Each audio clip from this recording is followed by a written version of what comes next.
The nation's favourite gadget is without a doubt this. The television. It's the gadget we use more than any other. In fact, right now, I'd bet it's the only gadget you're using. So which one's right for you? Well, let's start with the glamorous and expensive option.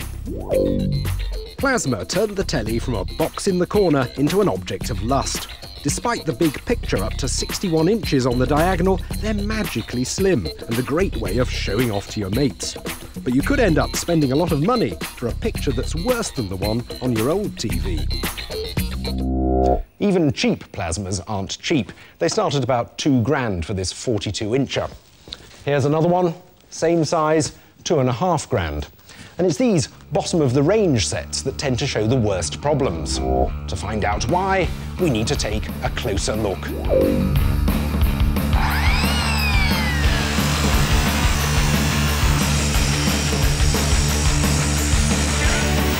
The word plasma conjures up ideas of a screen full of thick, shape-shifting, oozing liquid. But what's actually inside it, in this layer here, are millions and millions of tiny little gas-filled light bulbs, red, green and blue. And they're turned on and off very quickly by a computer hidden somewhere in the back there. That's what makes up the picture. The trouble is that processing all that information through the computer takes time and leaves the pictures lagging behind the sound. The best plasma screens have good circuits built in to compensate for the delay. The worst ones are rather flaky, which is really annoying and leaves everything looking just like a cheap kung fu movie. The other problem is those light bulbs can't always change brightness accurately enough or over a decent range, so the pictures can lack contrast, colours can be washed out, and bits of the picture that change brightness gradually can be covered in strange lines and swirls. The latest plasmas are now really rather good, and if you're able to spend £3 or £4, you're unlikely to be disappointed. Next, LCD screens. LCD stands for liquid crystal display. They tend to be smaller and somewhat cheaper than plasmas, but they're just as slim, generate brighter colours, and are great at displaying text, which is why they're often used as computer screens. Personally, I think that all LCD pictures look rather synthetic, and that something the size of this 15-inch one is actually only fit for a computer. It would look completely silly, marooned in the middle of your living room. And again, stand by to be disappointed by the cheaper screens. With some, if you're not actually looking at them straight on, the picture starts to fade away. And that's not the only irritation. The individual LCDs can't turn on and off that quickly. So when something's moving fast across the screen, there's a sort of smearing effect. No problem if you watch a lot of bowls, messy if you prefer football. So where does that leave the cathode ray tube? Well, as long as you remember to avoid those old square ones where you can miss half the action, it's a fact that the best pictures still come from the original glass tube telly. Tellies have been getting bigger and bigger in the last few years, and this is one of the biggest. Hitachi's 55-inch plasma screen. The problem is that standard definition TV pictures don't offer enough information to make a picture quality worthy of a screen as massive as this. But all that's about to change, because the buzzwords in telly circles these days are high definition. High definition offers up to 4 times the clarity of what we're watching at the moment, and will offer us cinema quality pictures in the home. Because we still broadcast at standard definition, it's impossible to really show you how good it is. But we can give you an idea. Watch how the quality holds up as we zoom into the HD image compared with what's happening on the standard picture. HD TV was launched in Japan 12 years ago, and the Americans are already watching a lot of primetime shows in HD. In Britain, though, we're a bit behind the times. But Sky say they'll be broadcasting some high-definition programmes by 2006. But the good news is high-definition television is definitely coming, and I, for one, can't wait. Nor can I. Tonight, we're going to save you a lot of money, making sure that the next television you buy will be the right one. Because high-definition television is just around the corner. But there's good news and bad news. The good news is that high-def picture quality is 5 times better than the norm. We're talking cinema standard resolution in your front room. These are the first high-def TV pictures to be transmitted across the terrestrial network. Now, obviously, you won't be able to see the difference because you're watching on standard definition, but sitting here, I can tell you that the clarity of the picture is extraordinary. On these tomatoes here, you can see every single little particle of dust and detail, and the dimples here in the oranges. It's just phenomenal. Slightly worrying for a TV presenter, I think, because you can see every minute imperfection. More makeup required, I think. We have here a selection of the latest models that have been well reviewed in the specialist press. But which offers the best standard definition picture? We've been sitting in front of them for a week. Traditional cathode ray tubes, plasma, 3 grand LCDs, even one with backlighting that supposedly relaxes the eye to help you perceive more detail. We were particularly interested in Tony and Robin's opinion, a professional editor and cameraman respectively. They helped make the pictures of this programme. Well, you shot it, so you should know what it looks like. It was okay leaving me. It didn't look like that in the edit suite either. Good. Okay. Nobody in the world is better qualified to tell us which telly is best. And it wasn't going to be Tiny's £1,000 plasma. Well, it's clearly the worst one here from a picture quality point of view, easily. But I suppose if you must have a big one, and it's only £1,000, it's pretty good, isn't it? Our experts weren't impressed by the LCD televisions from Philips or Toshiba either. You're not seeing nice textures across your face, for instance, there right. on that image. You can see it's kind of in blocks. It's like in stripes, so you don't get a smooth gradation. You get banding, is the technical word. Even this £1,700 set by Panasonic, hailed by One magazine as simply the best, didn't get our boys excited. It doesn't blow me away as being the most stunning picture I've ever seen. It isn't that sharp, the contrast, the definition isn't that good. The winner was clear, and 1/10 of the price of some rivals. Stunning. Yeah, very good. It's an excellent picture, that. My favourite of the bunch. Without a doubt. Would you be surprised that I've told you could get one for £350? A steal at that price, yeah. Without a doubt, it's the best picture here. This spring will finally see the start of high-definition TV broadcasts right across Britain. Sky will start transmitting in a couple of months, and Telewest will follow suit soon after. But if you're chomping at the bit with your HD TV ready and waiting, what are the ways you can watch super crisp, high-def material right now? Why not make high-def home movies? Our favourite camcorder is Sony's HC1. A simple button flicks it over into high-def mode, which will happily record luscious pictures onto standard mini-DV tapes. Hook it up to a high-resolution display, sit back, relax, and enjoy the view of your own high-def footage. Now, there is a little-known Belgian channel called HD1, currently broadcasting high-definition programming, mostly concerts and a bit of minority interest sport. To get it here, you'll need a new dish and decoder. Eurosat reckon they can get you up and running for about £500. £500 is quite a lot, but you can experience high-def for free on your computer. There's a large choice of free clips on the internet. Check out Apple's QuickTime and the Windows Media Player pages. You will need a fairly fast computer, though, to handle the footage smoothly, and, of course, a high-definition display. Something with at least 720 horizontal lines. The fact is that we could be heading for a bit of an LCD versus plasma war. Because though LCD had seemed to be getting the upper hand over the past year or two, now 3 big plasma producers, Panasonic, Pioneer and Toshiba, have got together and launched a big, noisy campaign to promote plasma across Europe. Yep, and recently they published the results of independent research showing that in home conditions, plasma performed better than LCD in picture quality, colour and sharpness. Not in my flat in La Paz, though. Oh, you bloody idiot. So, which is best? So we've chosen our tellies, and I've gone for this, a Samsung LCD 40-inch. It cost me £989, and I reckon it looks the business, both in terms of the design and the picture quality. And I have gone for this Panasonic 42-inch plasma TV that cost me £879, 2 inches bigger than Jason's and a little bit cheaper because I thought it had a better picture. Always going for the hard sell, aren't you, Perry?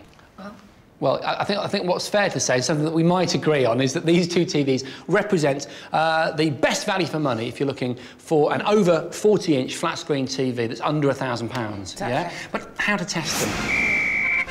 And it's game on, LCD versus Plasma, in a match that promises to be very tight indeed. A real clash of the titans, you might say, as watching football on the telly really tests how well a screen copes with factors like motion blur and the burning-in effects of TV graphics.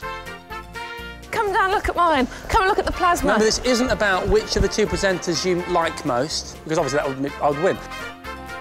And so far we've been seeing a lot of tentative moves from the fans, but as the match settles down, we're likely to get a good impression of exactly which TV has the upper hand. But at half-time, Jason had the territorial advantage. Ooh. It was 60-40 in favour of the LCD. Right. But during the second half, Susie staged a dramatic recovery. Yes. But not quite dramatic enough to secure victory. In the end, the verdict from our esteemed judges was equal, 50-50. In Plasma versus LCD, it was a draw.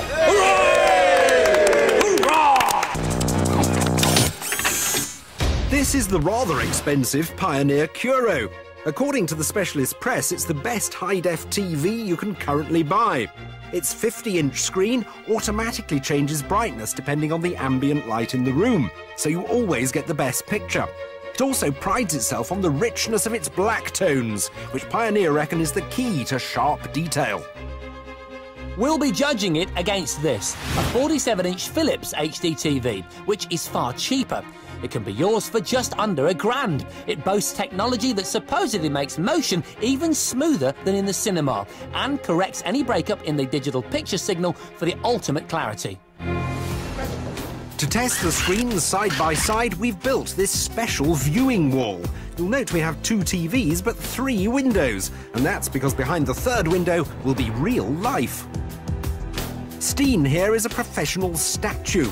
Once he's daubed on his war paint, lovely, he'll stand behind the left-hand window and perform while we film him with a state-of-the-art high-definition TV camera.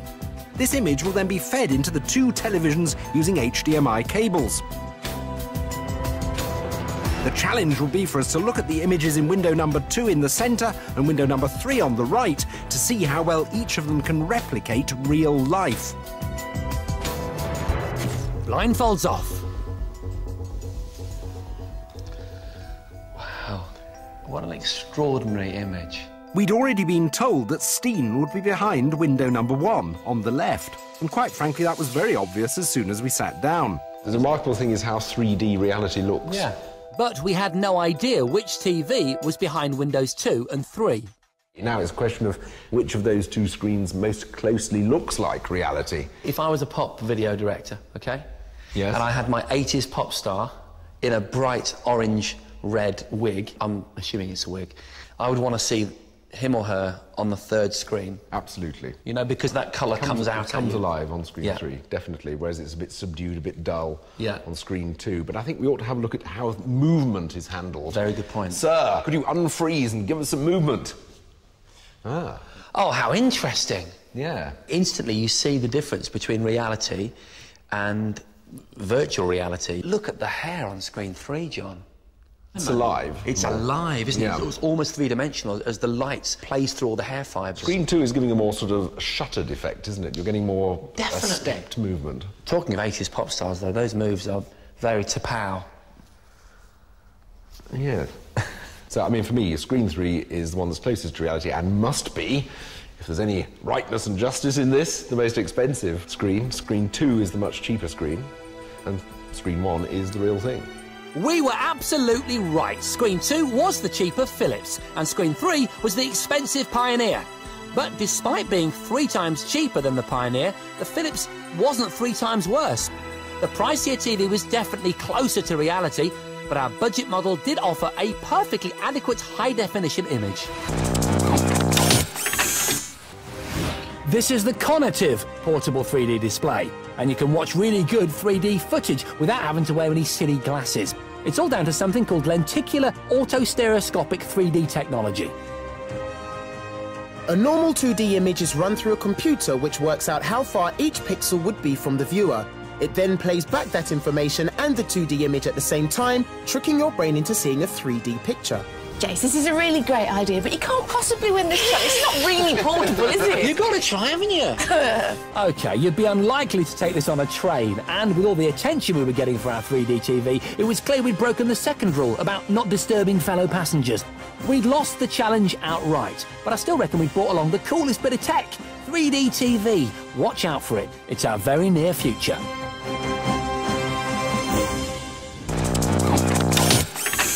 Welcome back. Now I want to talk to you about televisions. With the enormous amount of video material now available online, everything from YouTube to online catch-up services like the iPlayer and Demand 5, it's no longer good enough just to watch all this stuff on a computer monitor.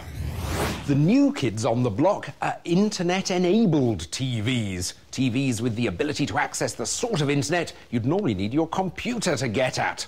They sound great, but are they actually any good? Well, to find out, I grabbed 3 promising-looking models for a bit of testing. To help me with the testing, I asked along star of Red Dwarf and general all-round tech head Robert Llewellyn. The internet-enabled TVs I've chosen are all HD and have Freeview built in. They have a processor inside which allows them to access the internet. And like your home computer, you'll need the usual modems and routers if you want to go online. They all have to be hardwired as they don't have wireless built in. Bit of an issue if you're not a fan of cable spaghetti around your home. And no keyboard or mouse either. You've got to control them using the TV's remote. Not keen on remotes. First up was a 40-inch LED backlit LCD TV from Samsung. Samsung don't use a conventional web browser, so you can't surf the net at will. Instead, they've developed their own internet software called Samsung Internet at TV. Rather like an iPhone, this uses icons or widgets which connect directly to certain sites. Our second internet-enabled TV was a Panasonic Plasma. Now, the Panasonic also uses its own software to get itself online. It's called Viera Cast, and like the Samsung, it's all widget-based. This TV also offers a very limited number of internet applications, but at least the remote control was easier to use. Our final TV is a 42-inch Philips LCD. Its Net TV software also provides a selection of widgets. However, the Philips offers one significant bonus. It has a web browser, which does a reasonable job of displaying most websites like you'd actually see them on a computer. And the Samsung just scrapes 2 Gs. Like all 3, it has a great picture, but frustratingly few internet widgets. And even these are tricky to use thanks to dismally slow text input. The Panasonic gets a slightly more comfortable 2 Gs because it was easier to enter text and find your way around. And it's 3 Gs for the Philips. There's still room for improvement, but at least it includes a rudimentary web browser. Before I set off to test my 3D TVs, I headed to a TV superstore to check out the different types available. If you're in the market for a 3D TV, the very first decision you need to make is which system to choose. At the moment, there are 2 main types, both involving glasses, active and passive. The passive 3D system is similar to the one in 3D cinemas. It displays both the left and right image on the screen simultaneously, though this halves the resolution of the final picture. You wear these cheap, polarizing 3D glasses which filter the correct image through to each eye, and your brain puts it together to look 3D. Other TVs use the active 3D system, which displays the left and right images very rapidly, one after the other, to give you full HD 3D. These use the much more expensive active glasses that have shutters built into the lenses that open and close very, very quickly in sync with the pictures on the TV. But frustratingly, each manufacturer uses a different method of transmitting the active signal from their 3D TV to the glasses, which means you can only use the 3D glasses designed for your specific make of TV. In addition, plasma TVs claim to produce sharper 3D images because of their faster response times, while LCD sets claim their brighter screens provide a better 3D experience. But which is best? I'd selected 3 of the latest 3D sets on the market. This LG, which comes with 5 pairs of passive 3D glasses. This Panasonic plasma TV, which comes with 2 pairs of active infrared glasses. And this Samsung LCD, which includes just 1 pair of active Bluetooth glasses. We started off testing the LG by seeing how comfortable its passive glasses were. Not bad. Not bad at all. Nobody will take you seriously. No one... We then played back Simon's 3D footage to see how it looked. That does feel as though it's coming into the... It does, yes, it is. Straight into the lens. That is good fun. But after our initial excitement, we started to see faults with the LG's passive system. I'm looking deeper inside the screen. It's not 3D that comes out at you, it's 3D that goes away from you, isn't it? The LG was ultimately let down by its poor screen resolution, so we moved on to the Panasonic with its active infrared glasses. Well, straight away then, not as light and comfy, obviously, as the ones, the passive ones. Definitely feel more like blinkers, don't they, than the glasses? I expected Simon to be more impressed by the Panasonic because it produces full HD 3D images. The 3D is very good, I have to say. Do you think the 3D is a better than the LG's? Panasonic 3D? I'd say it's easier on my eye. But there was a major problem. There is a revolting flicker coming from the natural light in the windows behind. The flickering and uncomfortable glasses meant 3D was getting a massive thumbs down from Simon. I've yet to care enough about seeing something in 3D to warrant the minor torture involved. You'd be switching this to 2D? I would be switching this to 2D, off. Absolutely. After watching both the LG and the Panasonic, it appeared Simon had no intention of embracing the 3D revolution. All that remained was the Samsung, and once again we began by testing its Bluetooth-enabled glasses. Much more comfy for me as well, I have to say. And more comfy for me, I prefer these. Straight away, it doesn't feel like an intrusion. That's super comfy. And when we viewed the Samsung screen, Simon had a 3D epiphany. And that looks amazing. That's bright. The 3D's good, the colours are rich, and I love the screen. The fact that it goes right to the edge and there's no great block of plastic around the edge. Yes. And that helps the 3D effect so much more because it's as though you're seeing the edge of the world. Samsung's 3D TV had blown Simon's socks off and he ended the day as a card-carrying, gadget-loving 3D convert. So it's 3Gs for the LG. The lack of proper high definition produces a somewhat disappointing 3D experience. It's also 3Gs for the Panasonic. The constant flickering from the glasses means you can really only watch it in a darkened room. But it's 5Gs for the Samsung. Its lightweight glasses and glorious picture quality thoroughly convinced Simon how good 3D TV can be. This is the future of TV technology. This is the glorious 4K TV. Yeah, or you could call it ultra high def. The 4K bit refers to the amount of vertical lines of pixels that make up the picture. Yes, 4,000 vertical lines of pixels on the 4K as opposed to 2,000 vertical lines of pixels on the old-fangled HD. And this picture is actually 4 times the quality. OK, I'm slightly confused by that because obviously 2K, 4K, isn't it twice as good a picture? Well, it's got twice as many pixels in the horizontal direction and twice as many pixels in the vertical direction, so it's actually 4 times as many pixels per unit square. And to trial this cutting-edge tech, we decided to shoot our own 4K film in central Birmingham, using the very latest in 4K cameras. This is the Canon C500, an amazing camera that shoots cinema-quality, broadcast-ready 4K footage. We wanted to see how well 4K TV handles rapid movement and dynamic images. We had 2 4K TVs to compare the picture quality on. First, a Sony KD84X9005. The Sony comes with Simulview. This feature allows 2 people to watch 2 different images on the same television using special glasses. And an LG 84LM960V, which boasts a voice control option and an Ultra HD upscaler feature that upgrades standard and HD picture quality. And as this technology is so new, the only way to watch back our edited 4K film was to play it through a high-end computer. So, what was the 4K viewing experience like?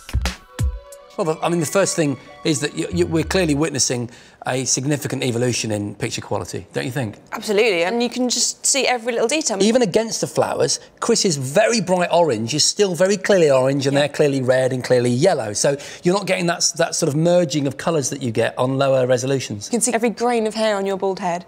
Specifically, Sony versus LG, what are we feeling? I prefer the colour on the LG. I think the orange pops a little bit more on Chris's top there than the Sony. I agree with you. I think the colours are livelier in the LG. It's more contrasty. And if you're looking at the kind of the stone walls, I think actually the Sony's a little bit sharper with the light and dark. You can see into the contours of the rock on the Sony, but not so much on the LG, a bit more smudgy. Both 4K TVs had an excellent dynamic picture quality, with the LG winning on colour and the Sony coming out on top for clarity.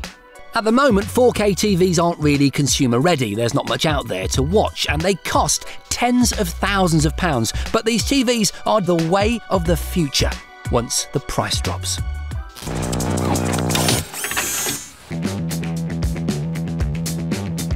Up until relatively recently, TVs lacked even the most basic interactive features. Now, if you fancy streaming films directly to your telly, surfing the web, sharing photos, or making Skype calls from the comfort of your own sofa, you can with a smart TV. First, we have the Panasonic TXL47ET60B, a 47-inch LED backlit TV. Then there's the Philips PFL 6008T, another 47-inch LED backlit TV. And finally the wild card, the Samsung PS51F 5500, a 51-inch plasma. To help me assess exactly how smart these smart TVs are, who better than some of Coventry University's engineering and computing students? So do come in, and thank you for helping us out with this. What do you think about the concept of a smart TV in general? Is it a good thing? I think that looks really cool, actually. It's really familiar, like the smartphone, you have all the apps laid out, and it's pretty similar like that, but just on a bigger screen. I think the first thing that's really good about the Philips is that its remote has a keyboard on it. Yes, sure. The keyboard on the back of the Philips remote is really clever, though it's a shame it doesn't work with all the apps. Speaking of which, what about those smart features? Samsung's voice control was an instant hit. Web browser. Very good. Yes. Other key considerations are app availability and processing power. The one that disappoints me for sure is the Philips, because you want speed when you're using one of these things, and it is a bit laggy due to the processor, I think, within it. The Samsung is a lot like a smartphone. It's really easy to use. It just really makes me, want to use it, and it's just user-friendly sort of thing. But Samsung a clear winner. Definitely. Yes. It's 3 Gs for the Philips. It has good pictures, great spec and some novel features, but is let down by a slow processor and limited apps.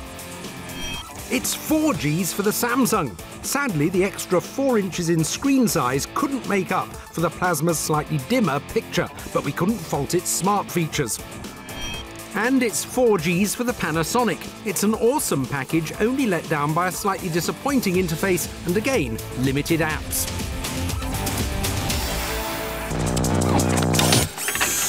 In the past 10 years, the average size of the UK TV has doubled, and industry experts are predicting that by the end of the decade, a third of our TVs will be jumbo-sized.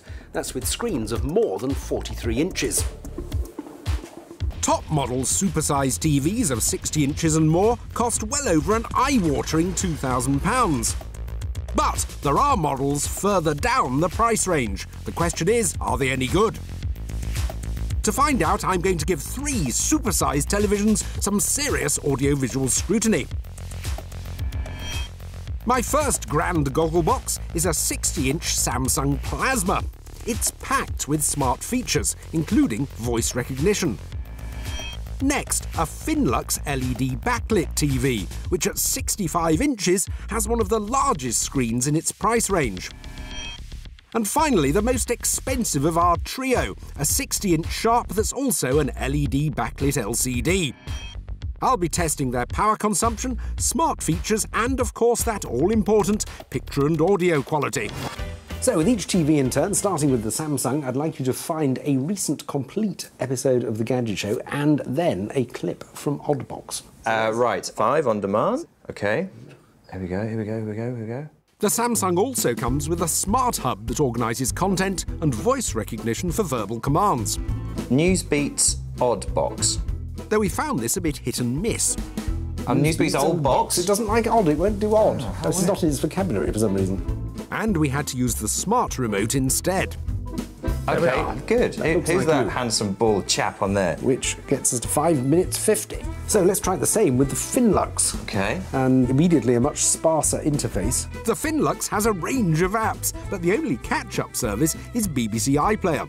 It also has no web browser, so there was no way of accessing 50D. We could certainly try and find Oddbox, though. And it took an age for the TV to respond to commands when using YouTube. Bare naked ladies. I didn't put that in. But after struggling for nearly 6 minutes, eventually Dominic managed to find Oddbox. Yes, very frustrating. Not good. No, Let's move on. Let's move on to the Sharp. The Sharp comes with Aquos.net, its own web browser with 70 internet apps. It also has Netflix, but no UK catch-up apps and no search engine. So to find content, you have to type in the full URL relating to what you're looking for, which was a bit of a faff. 5. World's worst web browser. Right, finally. And once Dominic eventually found the Channel 5 on-demand website, things didn't get much better. And now there's... Will it play? No. Well, that was a waste of time. Total waste of 9 minutes and 13 seconds. Yeah. Which one is your favourite then? I think the Samsung has to be. It was really easy to use. Yes. There was a lot on there as well. It's just 2 Gs for the Finlux. Neither the picture or sound matched the epic size of the screen, and the smart features and their usability were little better. It's 3 Gs for the Samsung. It's got the most usable smart features by far and a plasma screen that produces vibrant pictures in the dark, but it's the least energy efficient. It's also 3 Gs for the Sharp. It has the best picture and sound, but its clunky interface and high price means it doesn't get top marks.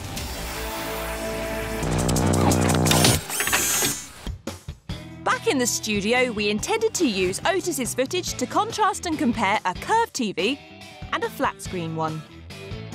In the curvaceous corner was the LG curved OLED, which the manufacturers claim has an enhanced colour range and the ability to display them as accurately as possible. And fighting for the flat screens was the Samsung UE55F 8000, which has had some rave reviews and is supposed to reproduce natural skin tones with incredibly sharp detail. First of all, we wanted to compare the picture quality of the LG and the Samsung. I think the picture quality on both TVs is pretty comparable. Each TV was set up straight out of the box with the manufacturer's default settings. I think there's so little in it. Rachel and I took turns sitting in the middle of the 2 TVs whilst they displayed the same footage.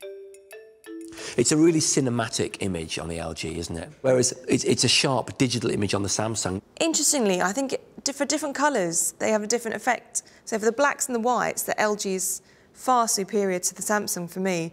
The blue are very different. That's a lot more warm on the Samsung, but the greens and the yellows, I actually prefer the Samsung to the LG. I like the vibrancy of the colour that we're getting from the Samsung, but I have to agree, it's a more seductive image on the LG. So we were both impressed with the sharp, vivid pictures of the Samsung, but the sumptuous display of the LG was equally impressive. The question is, will this experience alter if we move sideways? That is the question. That's what we're going to answer. One of the big claims of curved TVs over flat screens is their ability to deliver these sumptuous pictures from a wide range of viewing positions, just like the giant screen we visited. That's got so much more washed out on the Samsung. Yeah, I agree. You know, like when you do a selfie and you put some kind of like filter over the top of the image, like it looks like on the Samsung there's a grey filter on it. The LG, it's just still vibrant. The colours just pop. I would say it looks exactly the same as it did when I was sat in front of it, and that's the real gain, isn't it? Absolutely. There's no loss. So the curved LG performed much better when it came to viewing from acute angles, but how would it shape up when it came to the G ratings? We're giving the LG 3 Gs. It's an excellent curved TV that produces fantastic pictures. But with a staggering price tag of nearly $4 grand, it's far beyond most people's budgets. These days, you can get a big screen for a tiny price. But are these cheap tellies any good? Or do you get much better performance by spending just a little more money? To find out, I've bought 3 sets in the popular 40-inch size. That's the cheapest I could get my hands on, that's the most expensive, and that's one in the middle. And I'll be pitting them all against each other. We went out and bought these the day before filming, so this would be a proper real-world test of what you actually get at the extremes of the market. First, let me address the key differences in spec. The cheapest model is the only one without smart features, such as the ability to stream Netflix and on-demand video, while the most expensive is the only one with a 4K screen. So in terms of features, the cheapest set does lose out. But do you think people set their tellies up well enough generally? I think sadly most people don't bother. Most people will get the TV from the box and put it up. At most, they might tinker with the mode, which is the sort of dynamic cinema, all that sort of stuff. Yeah, most TVs come with a standard cinema and a dynamic mode, and dynamic mode is the punchiest by far, but it is very unrealistic. Your grass will look neon, your reds will look, a bit psychedelic. And you'll miss out all those subtle sort of shadow details and yes, and it's definitely not what the director intended. Once calibrated, the comparison began, and the Sharp totally disgraced itself. Immediately you can see there's something wrong here. Look at that state, that's completely magenta. Yeah, and that's not normal. That is clearly unacceptable. And that is actually the worst TV I've seen in the last few years. The right side of the screen was tinted pink to such an extent that we were convinced that this brand new TV was simply broken. Said put it down to a faulty backlight, but felt that the left-hand side of the screen was working correctly. So, out of these 3, which would you take yourself? The Samsung is more attractive, I think. If you want to get your friends around and impress them and say, hey, look at my new TV.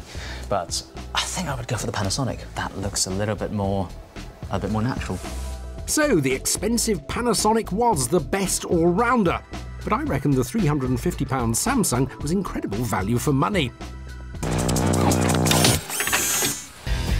Ever since TVs first entered our homes in the 1920s, manufacturers have been trying, and often failing, to make your telly box blend in with the rest of your room.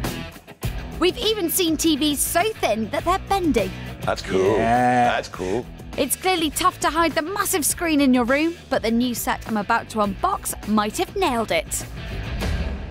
Right, this is going to take some doing, so let's get on with it. Yes, let's get stuck in.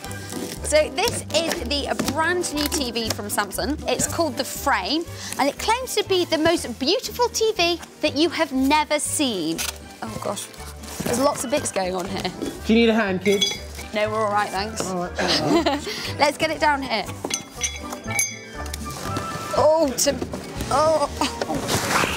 There you go. This is one of the biggest boxes we've ever unboxed. I know. So this is a 55-inch TV. It also comes in 43 and 65. But its USP is the fact that it's meant to look like a picture frame.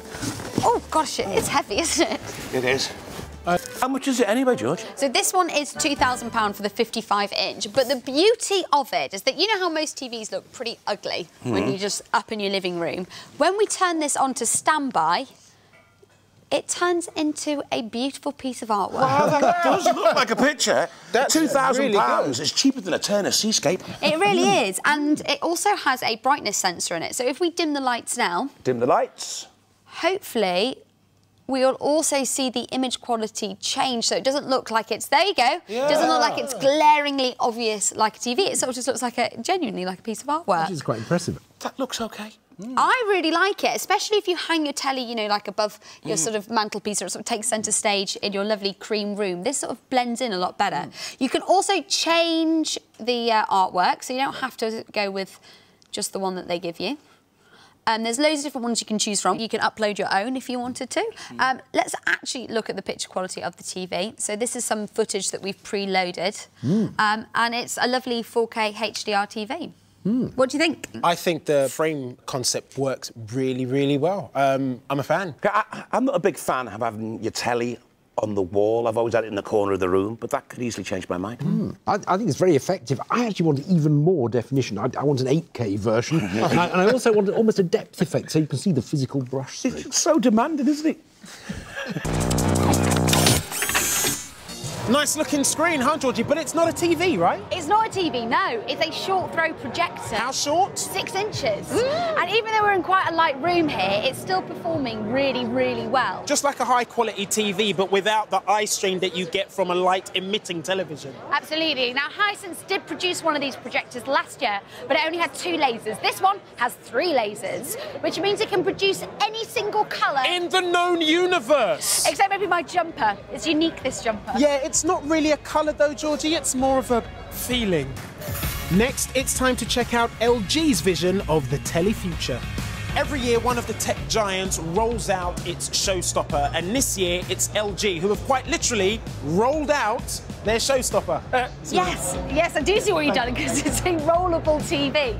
So it may look like it's going down into the floor, but in fact, it's being rolled into its base. It's a rollable screen. The base houses a Dolby Atmos sound system, and the top-spec 4K OLED screen is proper pucker. It really is thin, and LG have told us that we can expect to see it in stores towards the end of the year. For years, OLED has touted itself as the future of TV, but the downside has always been a very high price tag. Recently, though, the cost of OLED TVs has dropped significantly. I want to find out if these more affordable OLED TVs are any good, so I'm taking 3 leading mid-range contenders on tour to test them side by side. First up, a Panasonic, which has a picture processor that's been tuned by a Hollywood colour technician. Fancy. Next is an LG, which promises near-perfect colour reproduction and the blackest of blacks. Finally, a Sony, which features Sony's X1 Extreme processing chip that uses advanced algorithms to cut picture noise and boost detail. Hey Ben, if you could keep on some car action so we can assess the motion handling capabilities of the TVs, that would be great. Okay, John.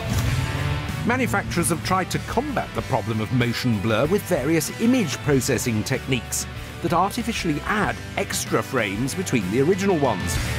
All these TVs are set to sports mode at the moment. This is supposed to help sharpen the image during fast action sequences. And so it's down to their circuitry to assess what's going on in the picture and fill in the gaps. Yeah. But how well does it work? I'm starting to notice a few things falling apart. Not the cars. Not the cars, not your cars. The Panasonic picture isn't very satisfactory. It looks like it's breaking up around the car.